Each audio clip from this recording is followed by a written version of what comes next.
will complete the line. Mostahdaf moving in. Stand by. They're all in.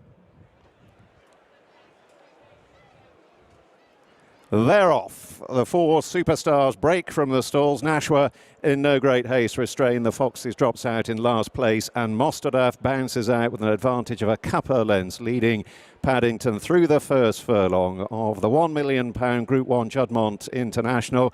Frankie in front and with an uncontested lead early on. And it's single file stuff with Paddington in Ryan Moore's hands taking the trail in second. Nashwa racing in third under Holly Doyle and the Foxes. And Oisin Murphy looking on last of the quartet. At around about 36, 37 miles an hour, they move down towards the final 7 furlongs. So Frankie glancing in behind aboard Mostahdaf. He's got a lead now of 3 lengths or so. Paddington is chasing 2 lengths away to Nashwa, the dark green silks, and the Foxes under heavy restraint at the back of the field. They enter the last 3/4 of a mile and begin the swing back towards home and on towards halfway. And Frankie setting decent fractions here on Mostahdaf. He has an advantage of 3 lengths over Paddington. A further 2 lengths away to Nashwa, and the Foxes are halfway, remains last of the quartet, and they're around about 38 miles an hour as Mostahdaf leads them to the top of the home straight and the last half mile in sight. And again, Frankie has a look in behind. You'll see that Ryan Moore is now just asking Paddington to go after Mostahdaf, to try and close. The gap is still 3 lengths. 2 lengths away to Nashwa, and the Foxes remains last of 4. And again, Frankie has a long, lingering look in behind aboard Mostahdaf. He's leading him down towards the last 2.5 furlongs, and Moore is now crouching low on Paddington. He gets to within 2 lengths. Frankie asks Mostahdaf for more. Can Paddington get past? Nashwa on the right is staging a challenge. The Foxes back in 4th. Mostahdaf on down towards the last furlong. Paddington, though, pressing hard under the Moore drive. Nashwa trying to burrow through against the rail. Mostahdaf, Paddington leaning left. He got to his quarters. Can he get past? Frankie in front, punching away. Mostahdaf, and it's a record-breaking Judmont International success for Frankie on his farewell. Mostahdaf beat Nashwa, Paddington only 3rd, and the Foxes back in 4th. With that success in the Judmont International, Frankie Dettori has become the most successful jockey in the history of the race with that exquisite front-running ride on Mostahdaf. In your own words, how did that work out? Brilliant. You know, sorry for Jim that he's suspended, but he helped me out a lot. He told me the characteristic of the horse. I threw a few ideas to him and he helped me. I spoke to Jhon last night and I said, Jhon, you know, in my mind, the only way to beat Paddington is a champion 3-year-old is be in front of him.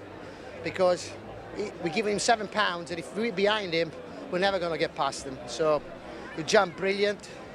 The only thing I had to do is just get the fraction right, and I did. Maybe after 36 years, I haven't learned. How big a call is that to front run in a race this big for the first time in the horse's career? It was a big call, but he's a 5-year-old. I studied his races. I mean, he's run a mile and a half a few times.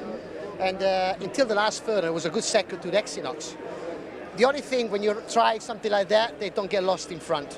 But he's got cheek pieces, he's a 5-year-old, and you know, he seems very professional. You know, look, until you try, you don't know, but you know, if I was going to beat Paddington, it's me being in front of him. Was it a bit reminiscent of Halling, your first victory in this race? They're all different, you know. This was exquisite because obviously nobody expected us to win. With a great Paddington, amazing Frito was won 5 Group 1 straights, and you know, it was a great performance. Fantastic. Quickest time since See the Stars is international stakes, by the way. I didn't mess about. No, I know you didn't. You know, I had to, you know, it's basically keep the reps on the edge. Not overdo it so you don't die, and don't underdo it so they catch you. So, you know, just to get it right, but I had a good partner that he did everything I asked at every stage of the race, and he worked out. Was this one of the ideas that you threw at Jim as well, the front running? Yes, I did. And he went through it with me, and he kind of agreed with me. You know, with Nashwa and the Fox coming from behind, it was a cat and mouse race, and whoever won the battle to get to the front had the force in hand, and I did. How good do you think this horse is? Well, I don't have to say. He's won a Prince of Wales by 4 and a Judmont International, so super horse. Second best middle distance horse he is, according to ratings behind Equinox. Yeah, absolutely. Look, I'm not criticise anyone, but I think now they got it right, and a mile and a quarter is definitely his distance. Okay. And how much satisfaction does it give you to execute a winning ride on this stage in that manner? Oh, very much. Reminds me a bit of Roberto and Brigadier Gerard. So when it comes off, super proud, of course. Many congratulations. We've just seen a thrilling Juddmonte International, and Jhon Gosden supplied the winner and the second in Mostahdaf and Nashwa. Such a compelling race to watch, and those tactics on Mostahdaf, the thing that changed everyone's expectations. Can you run through how they were brought to life between you and Frankie? Yeah, very much so, because we discussed it, and Frankie discussed it with Richard Hills, and the thing was, Frankie watched all the races, he's ridden them in work, and what was clear that Ryan, if he went to the front, would naturally set a pace to go forward, to ease it out, get a breather and go again, that would have suited his horse, and we thought the one way to take him on is to do what Braleo Bayed did on Roberto, and just come out the gate and find a lovely rhythm, but tick it off in 12, what we call 12 and change for the furlong. And therefore it's a solid pace. And this is a track that if someone does that, it'll tap the stamina behind, but also they're quite hard to catch. And it was just a tactically brilliant ride. I mean, he came from last in the Prince of Wales, and Jim got it right there. Sorry Jim couldn't ride him today, but I think he'd be happy with Super Sub.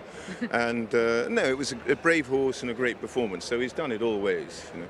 And in terms of the horse being ready to change those tactics, because he's never done it before, were you confident that he'd be fine? I was confident that with Frankie on board, that the horse, we've worked him from the front 3 or 4 times. And he's worked nicely on the bridle, nothing like that, obviously. So I knew he's comfortable in front. And I said, Frankie, you've got all the options.